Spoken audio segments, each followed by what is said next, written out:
சிவனடியாராக ஆவது அவ்வளவு எளிதல்ல. சிவத்திருநீரை தரிப்பது அவ்வளவு எளிதல்ல. சிவருத்ராட்சத்தை அணிவதும் அவ்வளவு எளிதல்ல.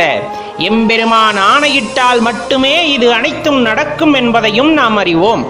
அப்படி இருக்கையில நெற்றி நிறைய நீர் பூசி இருக்கிறோம், கழுத்து நிறைய ருத்ராட்சம் அணிந்திருக்கின்றோம். அப்படிங்கும் போது இறைவன் நம்மை ஆட்கொண்டு விட்டார் என்று உணர்ந்து நாம் இதையெல்லாம் செய்யும் போது சர்வ வல்லமை படைத்த அந்த இறைவன் எங்கும் நிறைந்திருக்கிறார், அவர் என்னுள்ளும் நிறைந்திருக்கிறார் அப்படிங்கிறத உணர்ந்ததன் வெளிப்பாடாகத்தான் அதை நாம் கருத முடியும் அல்லவா? சிவனடியார்களாக ஆகிவிட்டவர்கள் எப்பொழுதுமே பஞ்சாட்சரம் சொல்லிக் கொண்டிருக்க வேண்டும், எப்பொழுதுமே இறைவன் நாமத்தை பாடிக்கொண்டிருக்க வேண்டும், அவரது புகழை பாடிக்கொண்டிருக்க வேண்டும், சிவன் அடியார்களுக்கு தொண்டு செய்ய வேண்டும், சிவாலய பணிகளை செய்ய வேண்டும் அப்படிங்கிற அந்த ஒரு ஏக்கத்திலேயே எப்பொழுதுமே வாழ்ந்து கொண்டிருப்பார். நான் எப்பொழுது வந்து உன்னை அடைய போகின்றேன் இறைவா அப்படிங்கிற அந்த ஒரு ஏக்கம் தான் அவர்களின் வாழ்க்கையில் இலக்காகவே இருக்கும்.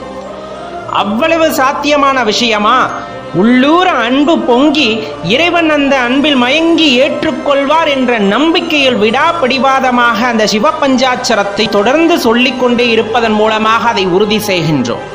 எல்லாத்துக்குமே சந்தோஷம் அப்படிங்கிறது ஒவ்வொரு இடத்துல இருக்கும். ஆனால் சிவபக்தர்களுக்கு சந்தோஷம் அப்படிங்கிறது சிவனை நினைப்பதில் மட்டுமே இருக்கும், வேறு எதுவுமாக இருக்காது. அவர் கடைக்கண் பார்வைக்காக நாம் ஏங்கி ஏங்கி ஐயனை புகழ்ந்து பாடி அவரை நினைத்து நினைத்து உருகி அவரனுள்ளே கலக்க வேண்டும் என்ற ஏக்கத்தில் துடிதுடித்துக் கொண்டிருக்கின்றோம். சரியான நேரம் வரும் பொழுது அவர் நம்மை ஆட்கொண்டு அவருடன் இரண்டர கலக்கச் செய்வார் அப்படிங்கிறதுல எந்த தயக்கமும் எந்த சந்தேகமும் நமக்கு வேண்டாம்.